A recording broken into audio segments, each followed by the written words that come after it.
Shalom, Salve, selamat berjumpa dengan Komsos Keuskupan Manokwari Sorong dalam program Ruang Katekese bersama dengan saya, Pastor Septo Trifon Poli.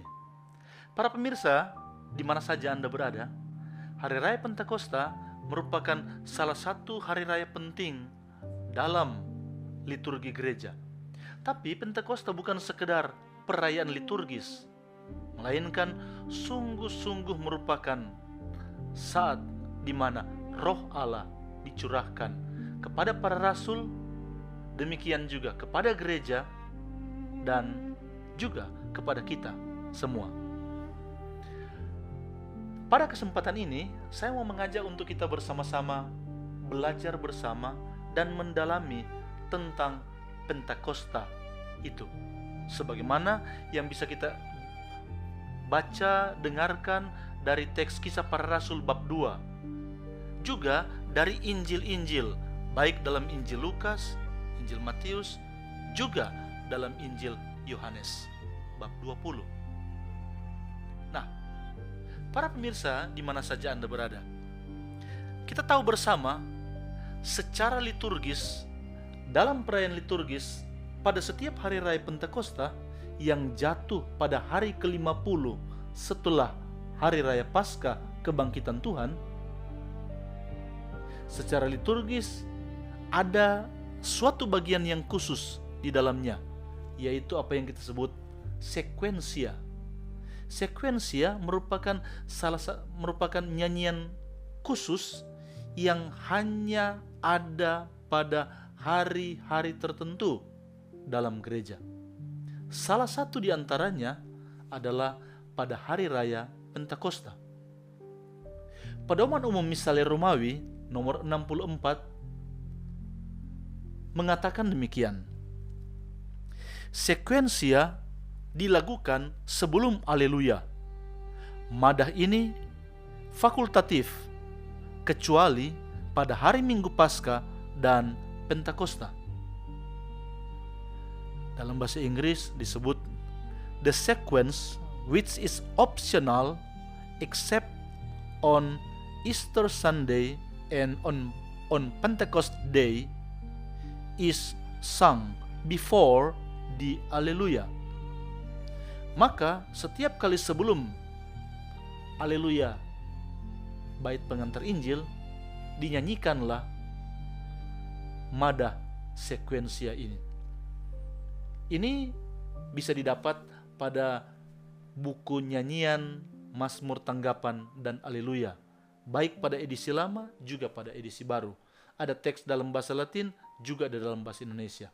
Nah, umat harus dibiasakan, petugas-petugas liturgi harus dibiasakan untuk menyanyikan sekuensia sebelum Haleluya ini. Nah, itu yang menandai secara khusus perayaan liturgis Hari Raya Pentakosta. Nah, lebih jauh lagi tentang Hari Raya Pentakosta. Istilah Pentakosta itu sendiri berasal dari kata bahasa Yunani Pentekoste, hari ke-50. Tapi ternyata tentang hari ke-50 ini ada perkembangan-perkembangan yang terjadi sehingga sampai pada apa yang kita sebut Hari Raya Pentakosta ini. Dalam Perjanjian Lama ditemukan istilah Pentekoste. Dalam kitab Septuaginta, kitab suci Perjanjian Lama dalam bahasa Yunani, ditemukan kata itu. Dalam kitab Tobit bab 2 ayat 1 juga ditemukan kata Pentekoste itu. Hari Raya Pentakosta. Dalam kitab 2 Makabe bab 12 ayat 32 juga disebutkan di situ, sehabis perayaan Pentakosta. Maka dapat diketahui bahwa dalam Perjanjian Lama memang telah ada istilah Pentakosta sebagai perayaan liturgis. Dalam Perjanjian Baru, kata yang sama, Pentekoste, juga ditemukan Misalnya pada Kisah Para Rasul bab 2 ayat 1. Disebutkan di situ, ketika tiba hari Pentakosta, atau dalam Kisah Para Rasul bab 20 ayat 16 disebutkan, ia telah berada di Yerusalem pada hari raya Pentakosta. Atau dalam 1 Korintus bab 16 ayat 8 disebutkan, tetapi aku akan tinggal di Efesus sampai hari raya Pentakosta. Perayaan Pentakosta sebagai perayaan liturgis ada dalam hidup orang-orang Yahudi, dalam masa Perjanjian Lama, juga di kalangan masa-masa peralihan kehidupan orang Kristiani. Tapi sesungguhnya hari raya Pentakosta yang kita rayakan dalam kekristenan mempunyai latar belakang dalam dunia Yudaistik, dunia orang-orang Yahudi. Orang-orang Yahudi, bangsa Yahudi, mengenal apa yang disebut dengan hari raya Shavuot. Hari raya Shavuot, hari raya 7 minggu, hari raya 7 pekan, 7 pekan 49 hari. Pentakosta menunjuk pada salah satu hari raya siarah agama Yahudi yang dikenal sebagai hari raya menuai, sebagaimana disebutkan dalam kitab Keluaran bab 23, yaitu menuai hasil bunga-bungaran, hasil usaha menabur di ladang.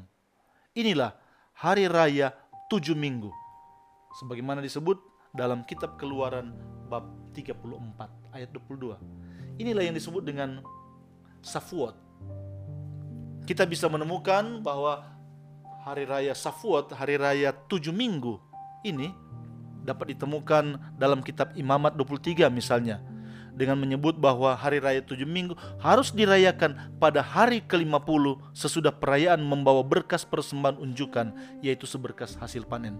Dalam kitab Imamat bab 23 ayat 11 juga disebutkan bahwa imam harus menunjukkan berkas persembahan itu pada hari raya sesudah hari Sabat, sesudah Paskah.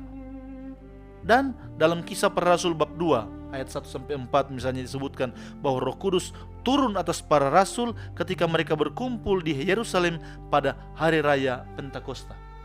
Ini ada hubungannya dengan Shavuot atau hari raya 7 minggu ini. Jadi sebenarnya Pentakosta menunjuk pada dua hal, yaitu pada keseluruhan 7 minggu tersebut, namun kemudian bergeser ke hari ke-50. Jadi ada terjadi pergeseran, peralihan pemaknaan dari 50 hari sebagai satu kesatuan dan hari ke-50 sebagai puncak dari hari raya tersebut. Jemaat Kristen awal sekitar abad kedua, abad ketiga menghayati bahwa Pentakosta merupakan sebuah periode 50 hari, masa kegembiraan yang terjadi atau menyusul sesudah hari raya Paskah. Periode 50 hari. Jadi keseluruhan 50 hari. Itulah yang disebut dengan Pentakosta. Periode sukacita itu ditutup secara meriah dengan perayaan pada hari ke-50. Maka penting untuk disadari penyebutan tentang 50 hari dan hari ke-50. Kekristenan menghayati kegembiraan sesudah Paskah, itulah Pentakosta selama 50 hari tersebut. Lalu kemudian periode sukacita itu ditutup secara meriah dengan perayaan pada hari ke-50.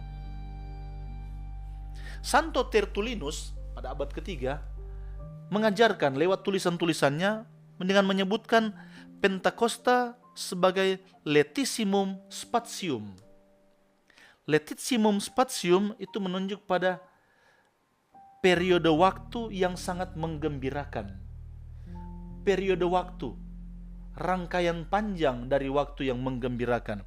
Kebangkitan Tuhan dirayakan di antara para murid, dan rahmat Roh Kudus dibuka. Harapan akan kedatangan Tuhan ditunjukkan. Itulah saatnya ketika Kristus telah terangkat kembali ke sorga, para malaikat mengatakan kepada para rasul bahwa ia akan kembali persis sebagaimana ia telah naik ke sorga, berarti tentunya sejak Pentakosta. Santo Tertullinus menggunakan istilah spatium, sebagaimana disebutkan tadi, Letissimum Spatium. Spatium atau spatio itu menunjuk bisa pada ruang, bisa menunjuk pada waktu tertentu, menunjuk pada periode.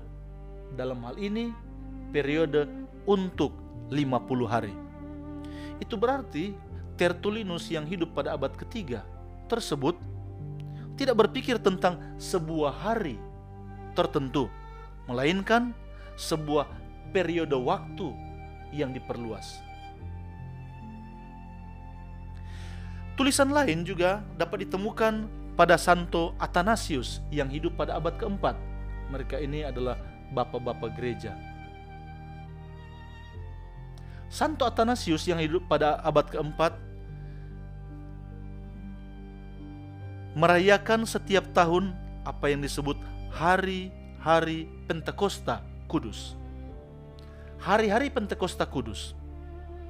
Athanasius mengingatkan pembacanya untuk menambahkan pada pesta Paskah satu demi satu 7 minggu suci Pentakosta. Mengapa demikian? Karena menurut Athanasius, terang Paskah memperluas sinar cahayanya pada 7 minggu Pentakosta Kudus.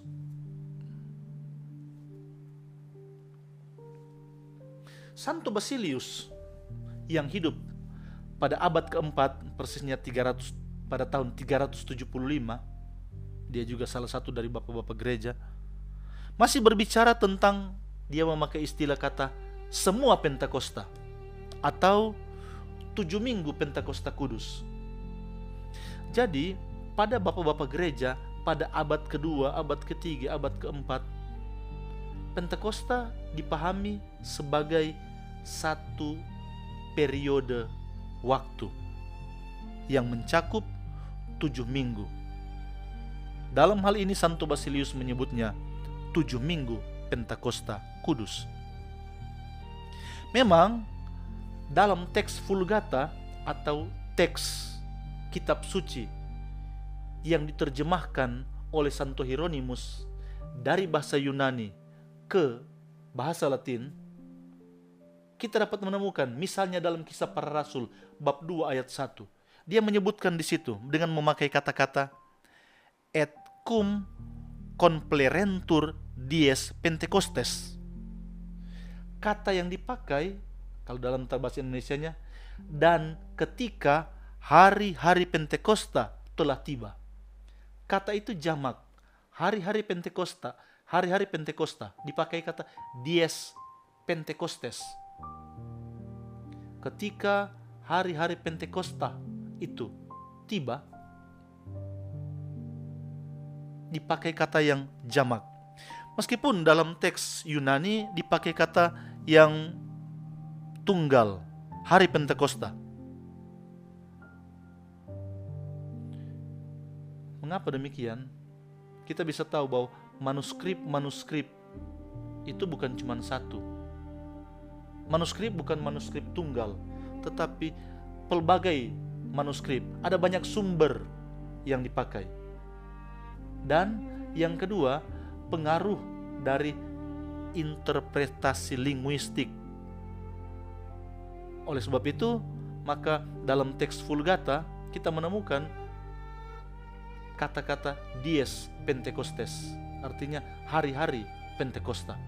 Meskipun dalam teks yang kita pegang sekarang agak berbeda. Misalnya kita bisa lihat sendiri pada Kisah Para Rasul bab 2 ayat 1. Ketika hari raya Pentakosta tiba, tunggal.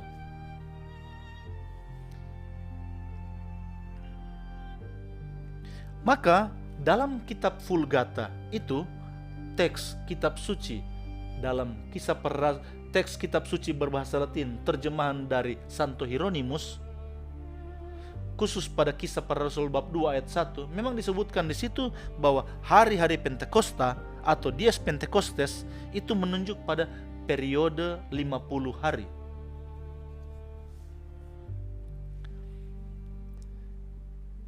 Memang periode 50 hari ini menunjuk pada kesatuan makna teologis. Kalau kita melihat misalnya dalam Injil menurut Lukas atau Injil menurut Matius, peristiwa Pentakosta itu menunjuk pada satu hari. Tapi coba kita lihat sebagai satu peristiwa tunggal. Tapi kalau dalam Injil Yohanes bab 20 ayat 19 sampai 23, misalnya kita bisa tahu di situ bahwa Yohanes menggabungkan antara peristiwa kebangkitan Tuhan, kenaikan Tuhan, dan turunnya Roh Kudus pada satu peristiwa tunggal, bukan peristiwa yang terpisah-pisah. Nah, di sini kita mengetahui bukan lagi soal peristiwa kumpulan dari beberapa peristiwa, tapi menjadi satu peristiwa yang utuh. Nah, disinilah kita menemukan apa yang disebut kesatuan makna teologis. Nah, dalam 50 hari Pentakosta ini, unsur-unsur apa yang ada di dalamnya? Unsur-unsur yang ada dalam 50 hari Pentakosta ini adalah pertama, kebangkitan Tuhan. Tuhan yang bangkit. Kebangkitan Tuhan, ketika Tuhan yang bangkit terus-menerus menampakkan dirinya di dalam gereja sebagaimana dia berulang kali melakukannya kepada murid-muridnya. Kristus bangkit, kubur kosong, dan dia menampakkan diri berulang-ulang kali. Misteri itulah yang dirayakan dalam ke-50 hari ini. Yang kedua, kenaikan Yesus ke sorga. Inilah saatnya Tuhan naik ke sorga. Naik ke sorga menunjuk pada suatu kesadaran baru para murid tentang Yesus yang dimuliakan. Yesus yang dimuliakan yang turut meraja bersama dengan Bapa, turut berkuasa bersama dengan Bapa. Maka ada kuasa besar yang dipegang oleh Yesus. Dalam Injil Yohanes bab 20 ayat 19 sampai 23 akan menjadi sangat jelas tentang kenaikan Tuhan ini, bukan menunjuk pada dia yang melayang-layang naik ke surga, tetapi suatu kesadaran baru para murid tentang Yesus yang turut dimuliakan dan meraja bersama dengan Bapa. Inilah yang juga terjadi dalam masa 50 hari Pentakosta ini. Yang ketiga, turunnya Roh Kudus. Peristiwa turunnya Roh Kudus itu dicurahkan dan diterima. Dalam Injil Yohanes memang disebutkan di situ, terimalah Roh Kudus. Kalau dalam bahasa yang lebih sederhana, kata-kata Yesus itu bisa juga berarti ambillah roh yang keramat ini. Ambillah. Peristiwa turunnya Roh Kudus terjadi dalam 50 hari Pentakosta ini. Dan ada unsur keempat, yaitu kedatangan kembali. Kedatangan kembali inilah saatnya harapan akan kedatangan Tuhan yang dibangkitkan pada saat kenaikannya, lalu digenapi melalui karunia Roh yang meneguhkan kehadiran Dia yang bangkit dalam komunitas dan menariknya ke dalam kemanusiaan Yesus yang ditransfigurasi. Artinya apa? Kedatangan kembali menunjuk pada Kristus yang terangkat ke sorga, yang mengutus Roh Kudus, ternyata dia hadir dan terus hadir di dalam diri gereja, dalam komunitas. Inilah yang disebut Yesus yang ditransfigurasi. Kehadiran Yesus tetap ada, tapi dalam bentuk dan dalam rupa yang berbeda, dalam rupa yang lain. Maka keempat misteri penting ini, inilah yang terjadi dalam ke-50 hari Pentakosta ini. Nanti sebentar kita akan melihat bahwa di kemudian hari, misteri Kristus yang bangkit, Kristus yang dimuliakan, Kristus yang mengutus Roh Kudus, dan Kristus yang datang kembali, nanti kemudian akan menjadi terpisah-pisah satu dengan yang lain. Nah, para pemirsa, saudara-saudari yang terkasih, tadi saya sudah katakan terjadi peralihan dari masa atau periode 50 hari bergeser menjadi hari ke-50. Pentakosta sebagai satu kesatuan periode waktu 7 pekan yang berpuncak pada hari ke-50, kemudian dihayati atau dirayakan sebagai Pentakosta sebagai hari yang ke-50. Nah, pada abad keempat, Pentakosta sebagai sebuah periode 50 hari, masa sukacita, perlahan-lahan dimengerti atau dihayati secara baru sebagai hari ke-50. Sebagaimana yang dihayati dalam tradisi orang-orang Yahudi. Ini terjadi pada abad keempat. Maka terjadi karakter ganda. Hari ke-50 sebagai perayaan kenaikan Tuhan dan pengutusan Roh Kudus. Inilah karakter ganda pada hari ke-50. Yesus dimuliakan dan Roh Kudus dicurahkan.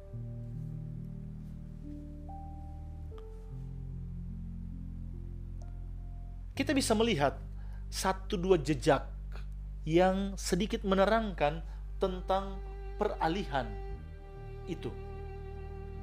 Salah satu di antaranya kita akan lihat 2. Yang pertama adalah catatan perjalanan dari seorang yang bernama Egeria Travel, yang berlangsung pada tahun 383, abad keempat.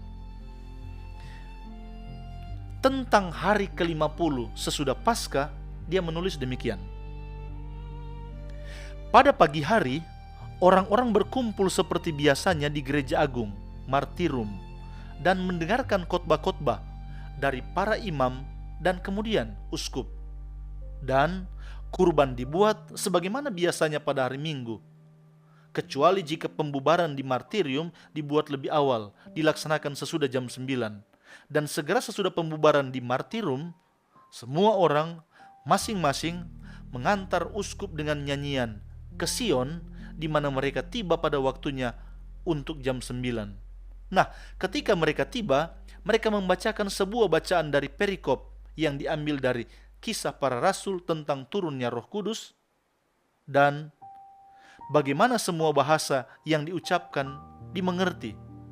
Sesudah itu, ibadat berlangsung seperti biasanya.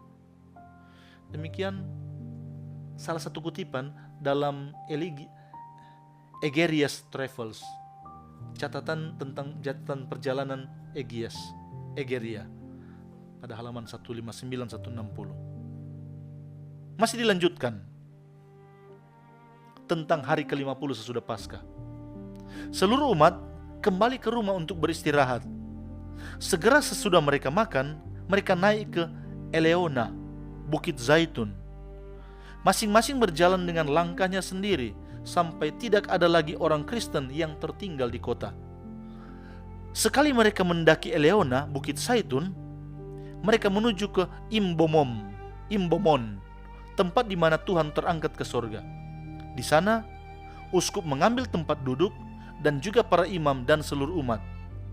Mereka membacakan bacaan-bacaan, di antaranya Mazmur dan antifon yang cocok dengan hari dan tempat itu. Juga doa-doa yang disampaikan di antara bacaan-bacaan berhubungan dengan tema yang sesuai dengan tempat dan waktu itu. Mereka membacakan bacaan Injil tentang kenaikan Tuhan, kemudian bacaan dari Kisah Para Rasul tentang Tuhan yang naik ke surga sesudah kebangkitan. Demikian salah satu kutipan dari catatan perjalanan Egeria. Apa yang dia lihat dan apa yang dia temukan. Maka di sini menurut Egeria yang melakukan perjalanan persiarahan itu pada abad keempat tahun 383 tersebut, nyata bahwa pada hari ke-50 orang merayakan di Yerusalem pada pagi hari jam ketiga peringatan turunnya Roh Kudus.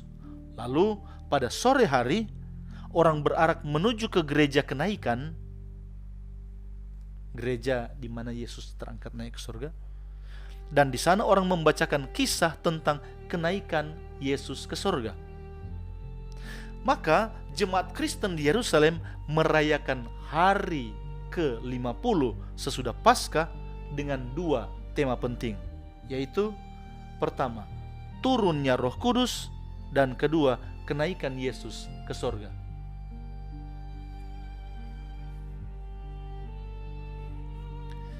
Ada sumber lain juga kita bisa belajar. Kalau tadi dari catatan perjalanan Egeria, ada sumber lain yaitu dari Lectionarium Armenia. Lectionarium Armenia adalah buku bacaan tentang sabda Tuhan dalam ritus doa Armenia di Yerusalem. Tentang hari ke-50 sesudah Paskah, Lectionarium Armenia mencatat demikian, bahwa perayaan Ekaristi pada pagi hari berlangsung di Gereja Agung Martyrum, dan sesudah perkumpulan ibadat di Sion pada jam 9, jemaat Kristen Yerusalem mendengarkan bacaan-bacaan yang berhubungan dengan pencurahan Roh Kudus. Perkumpulan ibadat di Bukit Sion. Apa yang terjadi ketika mereka berkumpul di Bukit Sion? Dibacakanlah teks kitab suci Kisah Para Rasul bab 2 ayat 1 sampai dengan 12 tentang kedatangan Roh Kudus pada pesta Pentakosta, dan dibacakanlah teks kitab suci dari Yohanes bab 16 ayat 5 sampai 15 tentang janji Yesus akan datangnya Roh Penghibur atau Parakletos.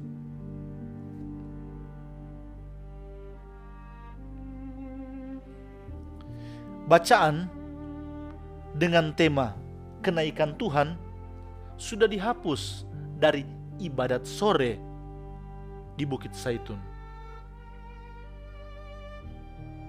Tema kenaikan Tuhan ke sorga terlepas dari pesta Pentakosta dan kemudian menjadi sebuah perayaan otonom yang dirayakan sampai sekarang, yaitu pada hari ke-40 sesudah Pentakosta. Sesudah Paskah. Dalam Lectionarium Armenia itu juga dijelaskan tentang peringatan turunnya Roh Kudus masih tetap dirayakan pada hari ke-50 sesudah Paskah, pada pesta 7 minggu, sebagaimana dalam Injil Lukas.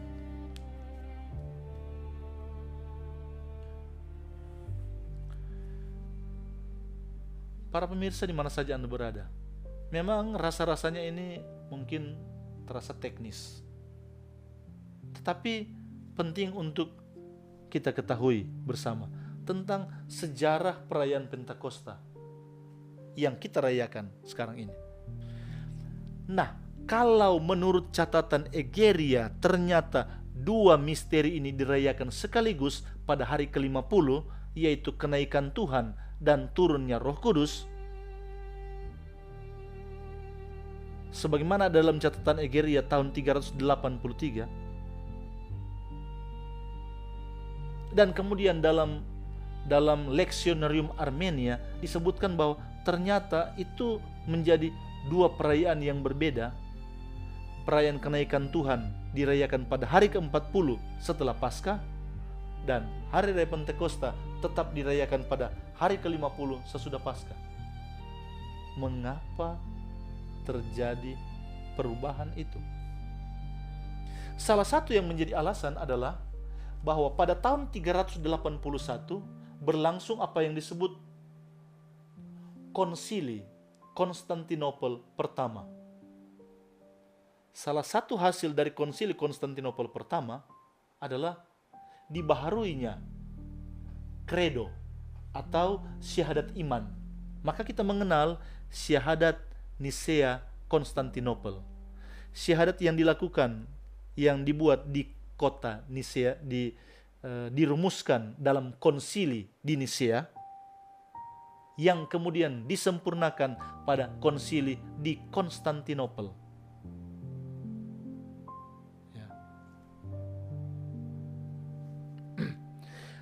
Hasil lain dari konsili Konstantinopel pertama itu pada tahun 381 adalah deklarasi tentang Roh Kudus. Deklarasi tentang keilahian Roh Kudus. Dengan adanya deklarasi